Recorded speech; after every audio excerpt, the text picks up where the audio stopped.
Hello, everyone. Thanks for joining us today. This Sunday night, AEW will present the third edition of All Out, and it will mark our second time staging All Out at the Now Arena, just outside of Chicago and Hoffman Estates. This will be an epic night of wrestling. We have the return of CM Punk, who will face off in the ring for the first time in 7 years against Darby Allin. There are 4 championship titles on the line. Chris Jericho will have his career on the line when he takes on MJF. And there's also a 21-woman casino battle royale and much more. So now for the next 45 minutes or so, let's turn this call over to AEW CEO, GM, and head of creative, Tony Khan, for some opening thoughts, and then we're going to open the lines for your questions. Tony? Hey, Jim. Thank you very much. Thanks, everyone, for joining today. I'm very excited about All Out. This is going to be the biggest pay-per-view event we've ever done, and it's very special, and I really appreciate you all joining us today. It's been a great year so far for AEW, and it's great to be back on the road again. It's great to be at the Now Arena for Dynamite last night, Rampage tomorrow, and All Out on Sunday. I'd just like to remind everyone we have All Out available for purchase on in-demand cable operators and on satellite, including DirecTV, Dish Network, Sling, and streaming on Bleacher Report. We have All Out live in more than 140 movie theaters across North America. And our international fans and all of you great media folks can watch the event internationally on Fight TV. And I'm excited to get all your questions. I want to make sure we get as many as possible. So let's jump in and bring it on. All right, Tony, appreciate it. So what we're going to do is, as normal, is I'm going to let you know the first question is going to be from Stephanie Chase of Digital Spy. And then Stephanie is going to be followed by Sean Radican of PW Torch. And then as we go on, I will let you know who's next in line. So Stephanie, you're up first. Right. Hi, Tony. Thanks for taking the time to talk today. Thank you, Stephanie. The card for All Out, it is just absolutely stacked. And without giving anything away, how have you found putting it together and not just picking the main event, but with so many big matches, making sure the talent are happy with where they're positioned and storyline wise? And you've done some huge matches on TV and special shows, but how did you decide what was saved for Sunday night and what could be done at something like an Arthur Ashe? It's a great question. We have so many great stars. We have a great roster, and it affords me the ability to be able to book a lot of big matches. And we have huge matches on Dynamite. There's going to be a great card at Arthur Ashe for Grand Slam, AEW Dynamite Grand Slam. But really at All Out, I think this is the biggest card we've ever presented, period. And it's our biggest pay-per-view card, and these are some epic matches. A lot of it was planned very far ahead, and there were some changes to the card, of course, but it's been a long time in the making, this card. And when I'm putting a pay-per-view card together, a lot of considerations go into it. In many ways, this was the most challenging, but then when it came time to put the order down, I didn't find it that way. It was pretty natural. Like in one pass, I said it, and pretty much everybody I've told it to and said, like, what do you think of this? Everyone's like, man, that sounds really, really, really good. And, you know, there's a lot of different ways to skin a cat. But like in this case, I think it's going to be great. It's a long process. I mean, it's a 24-hour job. And this past week, it really has been. Really life has been a 24-hour job for me the past several days, you know, with a lot going on. As the Jaguars have had cutdowns, and particularly as the English transfer window is closed, it's interesting timing as going to a pay-per-view. So really, I have been working like literally 24-hour days recently, and having to change the card up again in the last 24 hours and make some changes. I think it's all going to work out. We'll have a lot of exciting stuff coming up on Rampage and Dynamite. And this pay-per-view card, some of the things that are happening, CM Punk versus Darby Allin, that was not just a week or two of planning. I mean, that's really a year and a half in the making of talking between myself and Punk. And during that year and a half, Darby's been working his ass off and becoming a legitimate wrestling star. It's amazing to think back when I was on the Jericho cruise with Darby and thinking about putting in the story with him and Sammy, going into Revolution 2020. in January, we were talking, and I wanted to do something like Savage Steamboat with Darby and Sammy. And you might remember that Darby got the skateboard to the throat and couldn't talk. And I wanted to build to an epic comeback. And he came back when Moxley was getting beat down by the Inner Circle and Jeff Cobb in Atlanta. And he got one of the biggest pops in Atlanta, just one of the biggest pops, period. And it was an amazing comeback. And ever since then, Darby's been so hot. Through the pandemic, he rose and became a bigger name in wrestling. And that was all happening at the same time when CM Punk was contemplating a comeback to the wrestling business and, talking it over with me, and the timing had to be right. And now is the time, the Now Arena, and so much going into this card. And again, a 7-year layoff for Christian Cage, who to me is one of the all-time great wrestlers, and stepping in the ring with somebody who's already in the Hall of Fame, somebody who is one of the most accomplished wrestlers of all time, and the best champion in wrestling, Kenny Omega. I think it's such a stacked card, and I cannot wait for the Young Bucks Lucha Brothers cage match. Britt Baker and Chris Statlander is a tremendous, tremendous world title match. And we're going to, on Rampage, see more of what's to come. So I'm glad you asked, and I'm glad I got a chance to just lead off talking about the card a little bit, Stephanie, because in some ways it's been the most work to put a card together, but I think it will be the most rewarding for the fans and for all of us. And in some ways it's been the easiest. Thank you. Thanks, Stephanie. Okay, we're going to go next with Sean Radican of PW Torch. Following Sean, we've got Garrett Martin of Taste Magazine. Sean. Great. Hey, Sean, is Wade here? Are you the only Torch person here? I don't know can you hear me?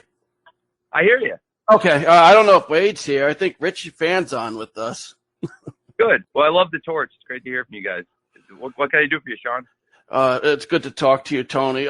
This is kind of a long question, but you've leveraged so many great things on TV in the last 8 to 10 weeks with big matches, and so many things have come together for you, like Dante Martin having a standout performance against the Young Bucks, bringing in huge free agents like CM Punk, and sounds like perhaps more will come, maybe All Out this weekend or beyond. Britt Baker's on fire as a character, Anna Jay returning on TV, running venues like the United Center and Arthur Ashe coming up in New York. The question is, with so many things going so well and the way the roster's going and the addition of the big free agents, how do you capitalize and sustain, on that and sustain the momentum going forward? Do you see, as you're planning things ahead, do you see anyone breaking out similar to maybe Austin The Rock in the 90s and really taking this far for you? I don't want to compare different people. I think it can be apples and oranges trying to compare the current wrestlers to wrestlers of the past and the business of the past, because it's a very different business. And in many ways, it's a better business. And the business, some people will disingenuously point and say that the business was hotter in the past, but the fact is, right now, a wrestling company that's in prime position, and there's really two of us in the catbird seat, can make more money than any wrestling company ever made in the past. And I think it really goes to show, it's very impressive what Eric Bischoff did at WCW to raise the revenues to where they were grossing hundreds of millions of dollars before cable rights fees were accounting for hundreds of millions of dollars. So I do think, without comparing people from this era to people of the past era, there's a great way to keep our momentum going, Sean, and that is to keep delivering great pay-per-views, great Dynamites, and great Rampages, and keep those numbers high. And absolutely, live attendance is a great barometer. Live attendance, very important metric. Merchandising sales, very important. I've put a huge amount of money, 8 figures of my own money, into developing video games rather than paying outside developers and then giving them a piece of it so they own a percentage. I'd rather get that money. And so we've put our own money into development, and then we're going to recoup that money on the back end, and it's going to work out great. And that is a business project. It was a very viable business project. And I've done a lot of viable projects like that. And I think Dynamite has been a very viable project. I made a big investment into it, And I wasn't making a lot of money on Dynamite when we started. And I did it for a few months before TNT saw big value in it, and then put over $175 million over a 4-year period into it. And I think we need to continue doing what we're doing, and I'm frankly doing a kick-ass job of, which is delivering great ratings for their investment and pushing to where our rights fees grow. Rampage, we've just launched. That's more revenue to us. I think I can grow that brand the same way Dynamite grew and really build Dynamite and Rampage up. And our pay-per-view franchises have grown every year, year over year. Double or Nothing 2020 was over 2019. 2021 was over 2020. Revolution was up from the year before. All Out, I can very confidently tell all of you, will be up for the 3rd straight year. And Full Gear was up from the year prior. And I very confidently, a few months out, I'm pretty sure Full Gear is going to do a lot, even better than last year. So I'm going to continue to invest in the business, and then we'll see great returns. And, that's for the fans. Like, I've been in the seat all of you are in, writing about wrestling, and I've been in the seat the fans are in, watching wrestling and loving it and having it be a huge part of your life. And we need to make wrestling a big part of people's lives again, where people get up in the morning, go to work, go to school, go, it's summer, go out and mess around in the summer, do what you're going to do, and come home at night knowing you want to watch wrestling on Wednesday night, Friday night, or the pay-per-view on the weekend.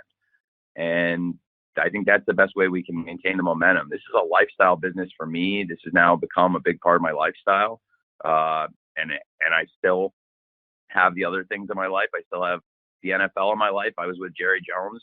I had a really nice talk with Jerry Jones about AEW, which is funny because he's promoting another wrestling show next year. But I was visiting Jerry in Dallas this past weekend, and when the Jaguars played the Cowboys, and like I said, I put a lot of time. I put years of my life into running an English football team at Fulham, and now this is a huge part of my lifestyle.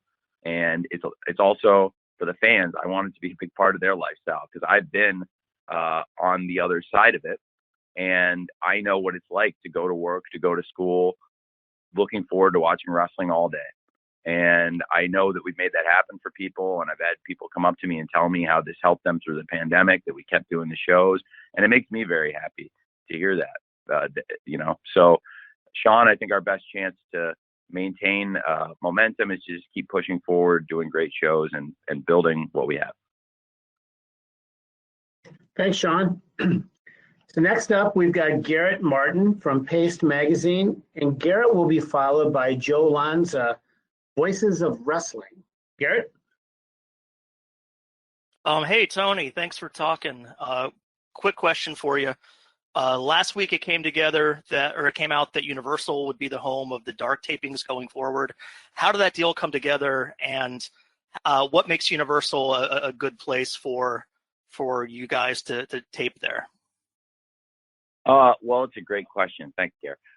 So I, first of all, had worked with our live events director, Raphael Morphy, who'd had really good experiences there in the past. He had worked with Impact, and I'd like to now take this opportunity. I was glad you asked this because I want to position this. It's funny that I've seen people say, oh, they're going to that building and the perception of that building. And I think people need to look at the history of that building and also look at where Dark stands in terms of our TV platforms. It's not like I'm doing Dynamite there. It's not like I'm doing Rampage there. It's very different. And if we did, look, it's a great venue, okay, but it's not the plan anytime soon. We're running very large arenas and have done great attendance for Dynamite and Rampage. It's a very different thing. So Dynamite and Rampage, those are the A shows. And Elevation and Dark are great shows. You'll see some huge, huge stars on those shows.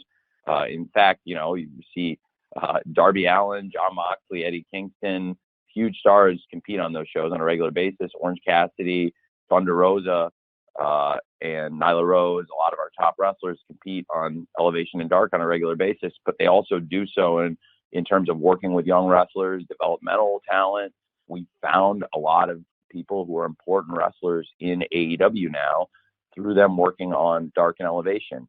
Red Velvet, The Acclaimed, the Varsity Blondes, Powerhouse Will Hobbs, all of these people are people that were losing matches on Dark, and then I saw something in them. We saw something in them, and I ended up signing these people to contracts and have looked to push and utilize all those people because they all have great skills, but all of them came in and even those tag teams were working separately, and I liked them and I put them together. And so I think it gives opportunities to young talent. And to me, I position it like the show that was taped there before Impact, which was WCW Worldwide. And I like Impact, they've been very good to me, but I think it's a difference between how we're utilizing it and how they utilized it, even though they've had an amazing run there. But to me, it's more like what WCW used it as in terms of Worldwide being a show where they developed a lot of young talent. It's ironic, Chris Jericho, Chavo Guerrero, Dean Malenko, these are guys that work for me now in AEW. Those are some of the stars of Worldwide. And those guys in Universal Studios had some classic matches with some veterans, rest in peace to one of my all-time heroes, one of the all-time greatest wrestlers who ever lived, beautiful Bobby Eaton. I've watched beautiful Bobby Eaton have great matches there, including with Chris Jericho, which we were just talking about recently at Universal Studios. So it's a great place for the veterans. It's a great place for the young wrestlers. We don't have to necessarily be doing CM Punk versus Darby Allin there. We don't have to be doing Kenny Omega versus Christian Cage or Britt Baker versus Chris Statlander. But we're going to do a lot of fun stuff there. And I think the fans that come will see some top stars and great wrestling. And I want to bring back the spirit of those worldwide tapings, which hold a very fond place in my heart. Thanks, Garrett. Joe Lanza from Voices of Wrestling is up next, and Joe will be followed by Jim Barcelone from the Miami Herald. Joe, you're up. Hey, Tony, how you doing? I'm really well, Joe. How are you? Good. We've been seeing a lot of trios matches on TV lately. Do you have any updates or anything you could tell us about the potential much-rumored trios titles? Well, I mean, we see, matches sometimes that don't always have title implications, but absolutely, I think it would be great to add trios titles. Right now, it's a lot of stuff I'm getting in 3 hours, and I take a lot of pride trying to cover a lot in a 2-hour Dynamite, and then Rampage is very different. It's a more focused 1-hour show, and they're very different formats, and still get great wrestling in both shows. But I also cover a lot of stories in a Dynamite in a very different way than I would in a Rampage. So it's a lot right now. And, as we grow as a company, I do think there's definitely a place for that. And there's a place for championships to expand. I think right now we have great titles, and I have thoughts about other championships, including a trios championship, among others, and as we expand. So it's a great question. And we've had a lot of great trios matches. Absolutely. To be honest, if you think about it though, man, I bet I used to do more trios matches than I have been lately. I haven't done like a study of the numbers exactly, bean counting it number for number, but my gut says I used to do more trios matches in Daly's Place than I do now. And I could be wrong, but it feels that way. I'm still very into doing trios matches. We've seen a lot of trios matches on Dynamite over the years. It doesn't feel like I've been leaning on it as much as I maybe used to, but there's reasons for that. But we've been showcasing a lot of stories and a lot of story matches, and I really think we're in a great place as a show. But like I said, there's a time and a place for everything, and we have a lot of great trios, undoubtedly, and I think a trios championship would really kick ass. So it does make a lot of sense, and it is something I've spent a lot of time thinking about. Absolutely. Thanks, Joe. Okay, up next, we've got Jim Barcelone from the Miami Herald. Jim will be followed by Kenny McIntosh of Inside the Ropes. Jim, the floor is yours. Thank you, Tony, for doing this today. So interesting to me that in October, especially, Florida is such a big part of AEW. So much going on in Florida, whether we have the 2 Miami shows and you also have the Orlando show. And also you mentioned about Universal Studios Orlando doing the Dark and Dark Elevation and all. So my question has to do with the Jericho Cruise is also going out of Miami in October. And I'm curious if there's going to be any Rampage or Dynamite from the Jericho Cruise. And also with that said, will there be any AEW Dark and Dark Elevation matches, one or two, at some of the Dynamite and Rampage shows? Or is it strictly going to be at Universal totally? No. Well, we've been doing Dark and Elevation in the arenas, and what I've been doing to get kind of a rhythm in a week is if Dynamite is live, Dynamite's always live. I'm sorry. So Dynamite's pretty much always live. So then so we've been doing Elevation before Dynamite, and then now that we've also gotten to doing Rampage, when Rampage is live, I've been doing Dark. So this week we did Elevation last night with Dynamite, and tomorrow night we'll do Dark with Rampage. We will hit a point where I can't tape all the stuff together. So for the taping schedule, I'll continue doing Elevation before we go live with Dynamite as the pre-show matches, which is great. It really is great, and we warm the crowd up, and they get to see some of their favorites. And Dark specifically will move to be most weeks the studio format. There's still going to be weeks you'll get Dark in a big arena, but a lot of the shows, and I'll do tapings, and I think it's going to be a lot of fun, and we'll get a chance to really focus on a lot of the talent. And I try to do my best at it, but you're running around at Dynamite sometimes, and you can't be in the chair for every moment on Dark because I have to produce pre-tape promos, backstage segments. I might need to go to the truck, so it's good for myself and all the coaches to be able to focus and work with the talent, and really for me to be able to put in and really focus on their stories as the main focus of that taping, rather than being something we're doing before or after our live 2-hour Dynamite. That's our bread and butter, if that makes sense. And we are doing a lot of stuff in Florida, so it's a multi-pronged question you slipped in there, Jim. But it's a great question. With the Jericho Cruise, that we're going to be doing on Friday night, Rampage live, and then Saturday night we're also doing Dynamite live. And originally Chris had the cruise that weekend, and that's Chris's personal project, and I always wanted to help him with it and support it.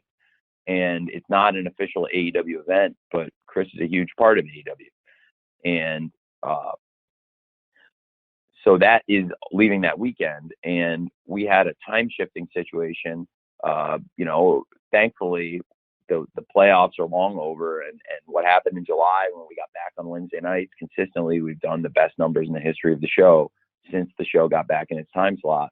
It's not going to be a long-term thing or anything. There's just 2 weeks in October where TNT Sports had conflicts, so we're doing the show live on Saturday night, which is fun, and it does conflict with Chris's cruise. So I have got Rampage on Friday night, and I have Dynamite on Saturday, and we're out Saturday, and some of the people for the cruise are not going to probably be at the Dynamite necessarily. But the flip side is I've also talked to Chris, and if the stories, if we have injuries or whatever, if I have to take people, I'm not planning to. I really am going to do my best to make sure the people Chris advertises are there. But God forbid, if we had to get people for Dynamite, I would do it. But I also have every intent to help Chris, and I, have a pretty good reputation for loaning people out and being pretty honest and fair. And I think, like I've said, I think that's a spirit that has existed in the wrestling business, and maybe we got away from, but there used to be a lot of camaraderie in this business a long time ago. Look, it only goes so far, but to an extent, there's been a lot of camaraderie. So that's kind of where I'm at with it. And in the case of Chris, there is a lot of camaraderie, and I just, I think it's going to be a cool event. I think there may be some Dark and Elevation on there, but no, Dynamite and Rampage will all be doing live on those shows in Miami, and then like you said, in Orlando. It's a lot of exciting stuff in Florida. Florida's been very good to AEW, supporting us through the pandemic. And I want to be good to Florida. I'm back home where I grew up in Illinois this week, but I also have lived in Florida, and that's home to me too. So I like doing a lot of shows there. Thanks, Jim. Kenny McIntosh from Inside the Ropes is next, and then I'm going to take a couple write-in questions after that. So, Kenny, you're up.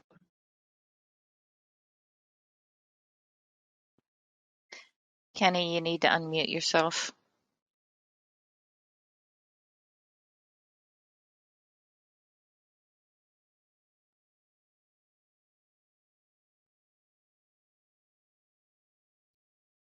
Kenny, you there, buddy?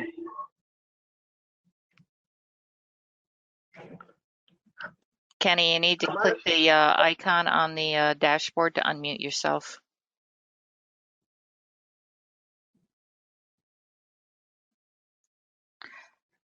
All right, Jim, we can't get him undone.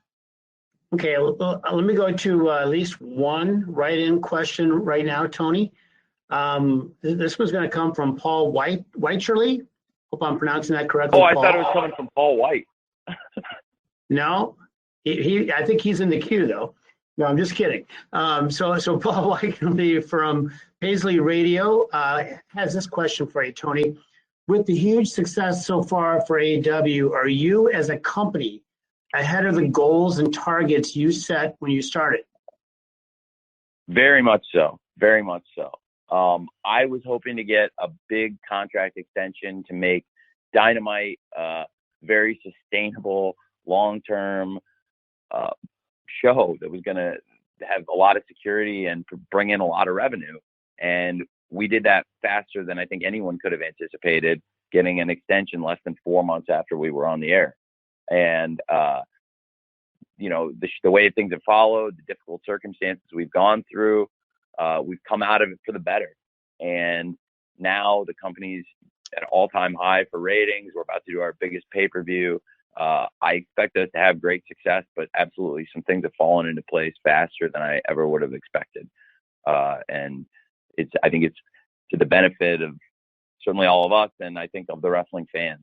And I hope, you folks in the media have seen an uptick too. It seems like there is more interest in wrestling, and I hope it's working out for all of you, because we don't, it's great for the fans and it's really great for us as a company, but I know it can be some benefit to all of you too if more people are interested in wrestling. And I think it's a win-win-win for all of us.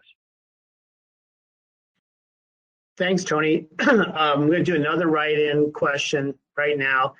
And then on deck will be Niger Chambers from Big Gold Belt Media. Well, right now, Tony, we've got a question from Max Everett of Vendetta Sports Media. Are there plans for AEW to bring its weekly shows out west in 22? And similarly, are there plans for AEW to explore international venues, such as the United Kingdom, Japan, or Mexico in the future for weekly TV? Yeah, it's a great question. I am planning to expand into doing some international work next year. I think it would make a lot of sense. As I mentioned this past weekend, I don't want to put an exact timetable on it, but I do think it would make a lot of sense for AEW to come to Craven Cottage and for Craven Cottage to be a home to AEW wrestling in the UK. I think I am very confident we will be coming out west next year. I would like for Double or Nothing to return to where it all began for AEW, to Las Vegas. And I think we are going to do that, hopefully. And obviously, we all know from 2020 and 2021, plans can change and things are out of our control. But that is the goal, and come out to Vegas and then hopefully do some other shows out west. I think it would be great. Thanks, Tony. Okay, coming up next is Niger Chambers from Big Gold Belt Media. Following Niger will be Adi Kafir from Ego TV in Israel. Niger. What's going on, Tony? Can you hear me? Hello? Hi, Niger. All right. Sorry about that. So, Tony, yes, like you said, this is your biggest card. You're back on the road. All things are trending good for AEW. And then you have a lot of major new additions to your roster and hopefully some more surprises this weekend. But how close would you say to AEW is close to having a full roster? I don't think there's any such thing as a full roster, Niger. I think my experiences in football, both in the NFL and in England and with AEW, you're constantly looking to evolve the roster. It's got to be constantly changing. And one of the benefits we have with AEW as opposed to the NFL or English football is I'm not really capped by a roster size or a salary cap. So it's largely my prerogative in terms of how to expand the roster, how many people to sign, and how much we can grow. And so we are under different limitations in other sports, but I think the idea is still the same, that you want to grow, evolve, and keep building, and always looking for young talent or people that have expired contracts or people that want to make a comeback. And that's something that, as wrestling fans, I think it makes it really special that you can always keep a roster fresh. For example, I didn't go into this year thinking that I was going to take 2.0, who I had seen a number of times that I really, as independent guys, and I'd seen them on NXT and I thought they were very good. I had no idea they were going to get released. They've been super, super valuable to us. And I really liked Daniel Garcia. He was a guy on AEW Dark who was working without a contract or anything and doing a very good job. And I thought he had a lot of potential. And when I saw 2.0 available, I thought there was really something there, and it fit the need of what we had at the time for the spot we had. And, new fresh faces can help. And every signing doesn't have to be CM Punk or John Moxley, the biggest, big, names like that. Like, you can also sign talent that can really come in and enhance the quality of the show and stack up and help your roster. So I think there's a lot of different philosophies about roster building I have. And, you're really looking to build from the top and the bottom. And that's how you grow, frankly, all the way through. And so there's all different spots in a wrestling company, and there's all kinds of different people that can fill the spots. And as we expand our programming and grow, we've expanded the roster a lot. I don't know. So I don't know if there ever is really such a thing as a full roster. It's a great question, though. Thank you, Tony. Thank you, Niger. Adi Kafur from Ego TV from Israel is up next. Adi, I hope I'm pronouncing your name correctly. I apologize if I haven't. Michael Johnson from Pro Wrestling Insider will follow. Adi? Hello, Tony. Hello, sir. It's really nice to meet you. I have two short questions. The first one is we're seeing the Forbidden Door taking a big amount of time in professional wrestling over the past couple of months. And I was hoping if you could spread a little light about the relationship between yourself and the other promoters from the other promotions. And the second question is you were talking about international touring, and I was wondering if Israel is one of the destinations of AEW in the future. These are great questions. I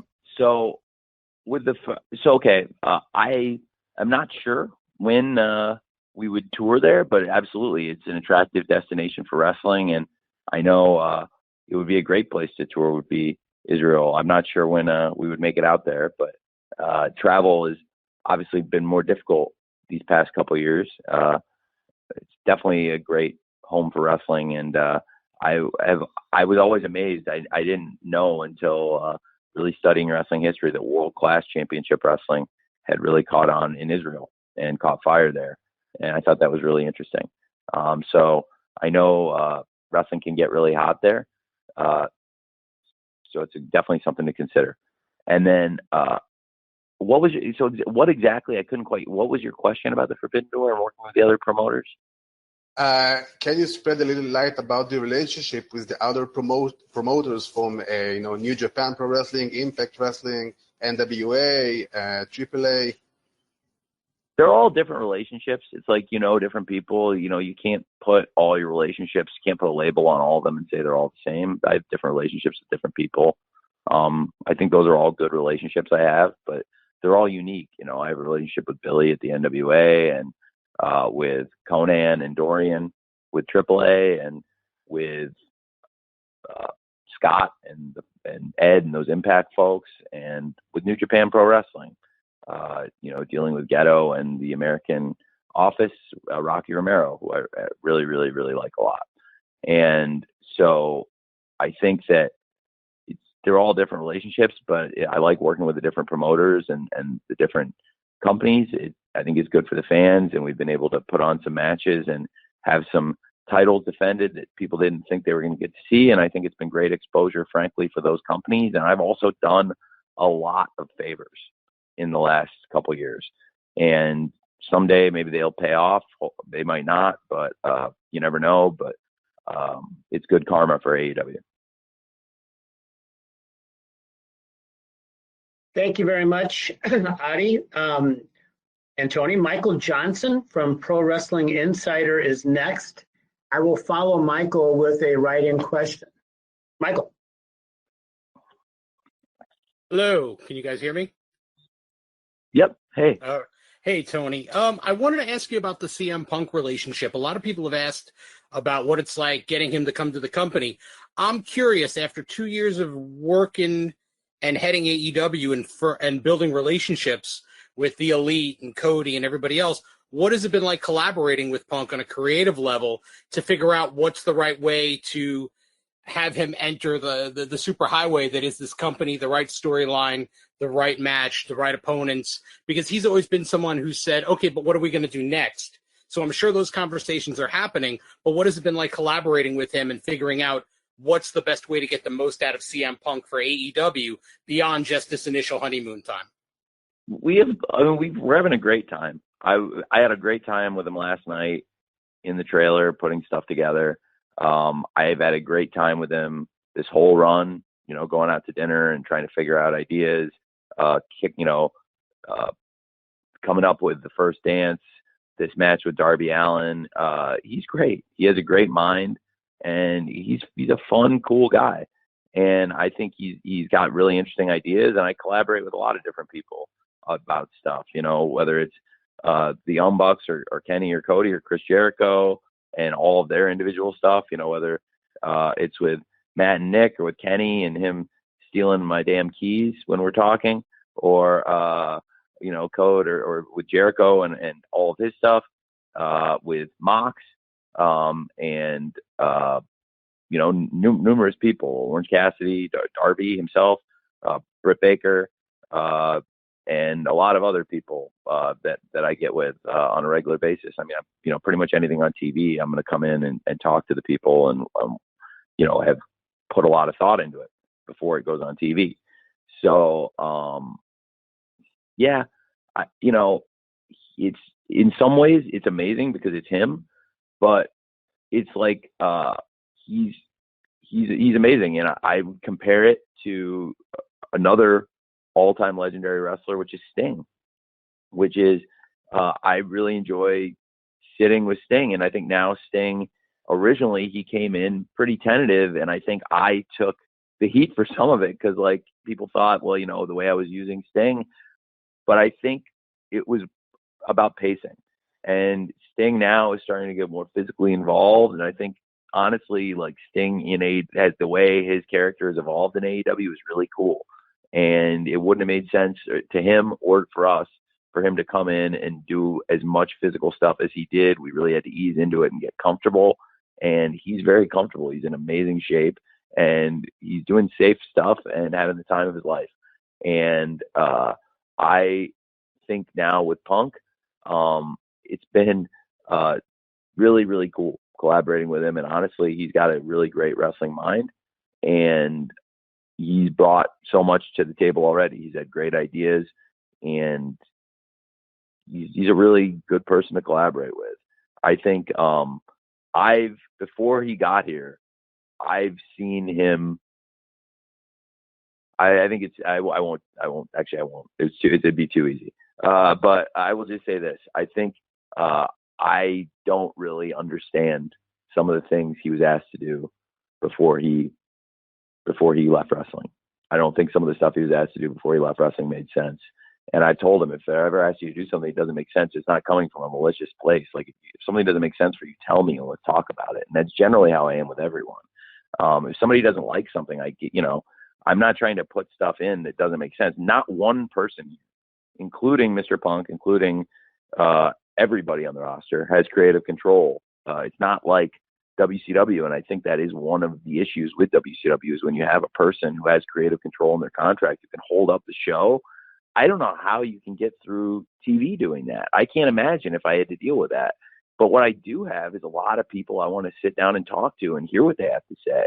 Just because nobody has a contractual right to tell me you can't make me do that, you can't put me in that match or whatever, doesn't mean that I want to put people in bad situations or do things that don't make sense to them or for their career or for the fans.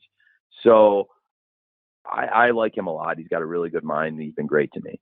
And it's been really good for the fans so far. The excitement is off the charts, and we're just getting started. And I'm really looking forward to working with him. And I think, it's really exciting. And, when Moxley came in, I think people had tried to do a number on him as a person a little bit. And he's one of my favorite people in the world. He's one of the easiest people to collaborate with. He's a genius. He's got a great mind. He's writing a book right now that when people read it, I think it's the best wrestling book in a really long time because he wrote it by hand. You'll definitely be able to tell he wrote it by hand. And it's him. It's like him doing a promo.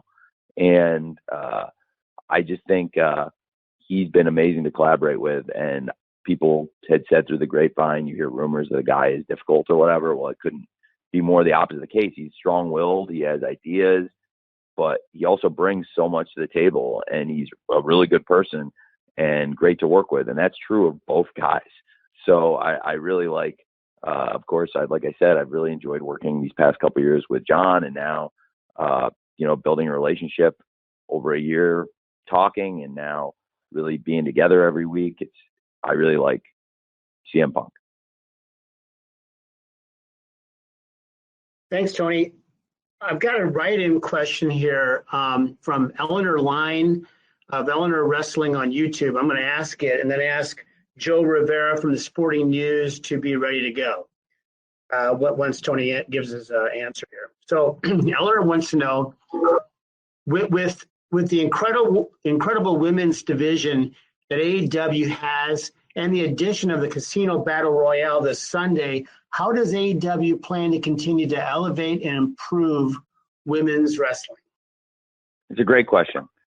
Well, I'm doing a lot of things. I'm trying to, first of all, help other companies with women's wrestling in addition to my own. And so I think people really have seen a lot of our women's wrestlers this past weekend. I loaned some of them out to the NWA, and I thought that was a cool event they put together, and I was happy to help out with it by sending our AEW talent and paying them. And I have moved the Casino Battle Royale onto this card because it is a really valuable match. And in my opinion, in the 2 years from when we did the first Women's Casino Battle Royale, which I was the agent on, and I'll be the agent on this one too, it was great working with the talent.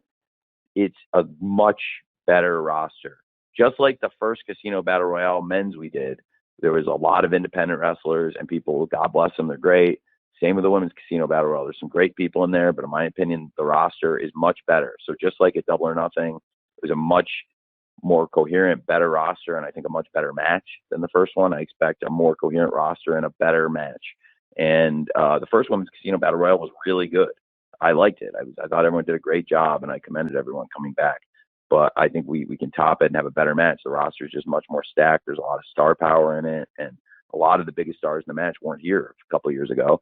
So it's been really, it has come a long way. A lot of that is through the pandemic. And again, going back to Dark, I tried to expand the roster and really build a developmental system through AEW Dark.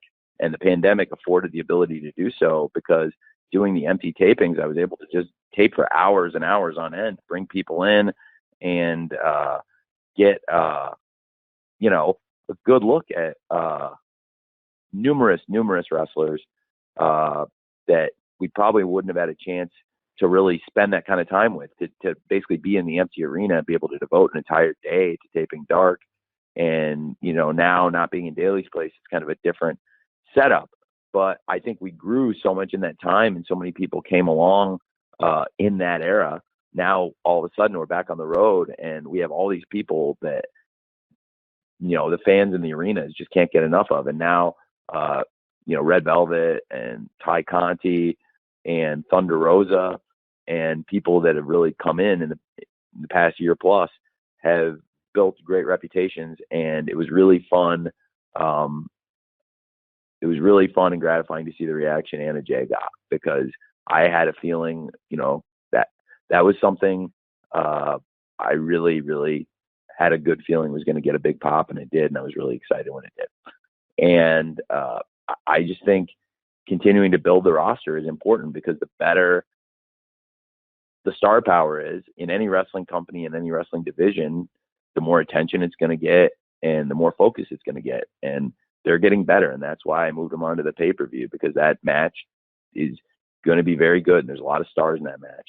And then look at the match I put on the buy-in. It's no disrespect being on the buy-in. And this is a great chance for me to clear that up. Because if you look at people that wrestled in that spot, I mean, you know, our first pay-per-view, we had Hangman, MJF, and many others in that match on the buy-in. I put big stars there repeatedly.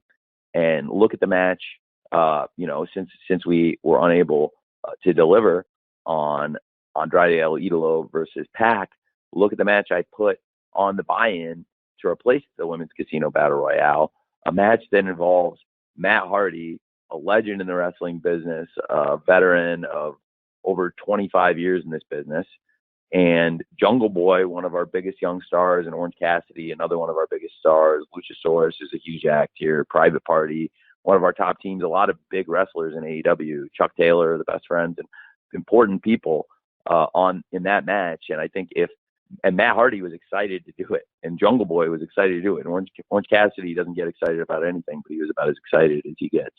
So, you know, it's a great spot. And I think they, you know, for them to move on and do that match, they were very happy to take that spot on. So if anybody's going to have like a negative perception or say like, which I see people say all the time, it's kind of crazy because that match is really important. It drives a lot of viewership, and it has a ton of eyeballs on it. It's an advertisement for the pay-per-view, and it's a big statement of confidence in the people that are in it, because you're really relying on them to do something good that's going to sell this pay-per-view. But it's gotten a perception that the pre-show match, the buy-in match, that it's not important. And I mean, when I was a kid and I saw Stone Cold Steve Austin in a pre-show match. And so I don't know how it got to be like that. And I'm not sure why people think that, but anyway, I do think the Casino Battle Royale will be excellent. I think another thing that's really enhanced the quality of the division, in addition to the talent we brought in, is people that have been here from the beginning getting a lot better. Penelope Ford turned in a tremendous performance last night on Dynamite. She had a tremendous performance against Thunder Rosa. She's wrestling her ass off. And then Nyla Rose has been a consistent force from day one, still great. But, you know, we've seen a huge improvement to me in Penelope. And then on top, you've got Dr. Britt Baker, who is one of the most improved wrestlers in the world over the past couple of years, maybe the most improved. She was voted by the fans the most improved wrestler in the world. And he's a great world champion and a headline star in any company, in any era. So, you know, I do think with her star power, it's also helped. And I've tried to build a more diverse division and bring a lot of new stars in. And I just think all of those things combined, and Kenny Omega's got a great eye for talent. He's scouted a lot of great people. And I really, you know, despite on-screen clashing with him a lot, I spend a ton of time with him and really enjoy that. And I think he has a great eye for talent, and he scouted some great people. And I really value also his eye for great Joshi talent. And I think Rio and Shida have been great champions for us. Emi Sakura and Yuka Sakazaki have come in and done really well for us. And we'll see Sakura again back in the Women's Casino Battle Royale, along with Shida. and I was going to save it for Rampage, but I might as well just do it now. You know, Riho is also going to be in the Women's Casino Battle Royale, and I think I have something pretty fun planned for maybe a surprise too. So it's going to be a good time. And I just really think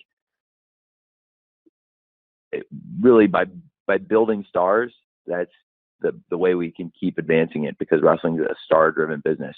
And Britt Baker versus Thunder Rosa was such a success as a main event because put a lot of time into it, and they're both stars, and it felt like a program between two stars. And when they had their match at Beach Break and the story continued on through the St. Patrick's Day Slam and the Lights Out match, you know, we really built the anticipation. That was not a main event that you just threw in because you needed a main event or you wanted to put something in the main event. And there's times where, you know, you're struggling with a card. There could be injuries, travel issues. And, you know, there's weeks where I've had to say to myself, I've had to move something in there and kind of give it a shove. And this was something that belonged in the main event. And, you know, it was a credit to their work and to the star power I think the division is building. And there are many other people that are coming in and doing exciting things. I think Jade has a world of potential and is doing great. So, you know, really just going to keep working on it. And I'm looking forward to Britt versus Statlander and looking forward to the Women's Casino Battle Royale on the pay-per-view. Thanks for the question, Eleanor. So we've got a hard stop in about 2 or 3 minutes. That renders Joe Rivera as our last question of the day. Joe, if you're good to go, you're up.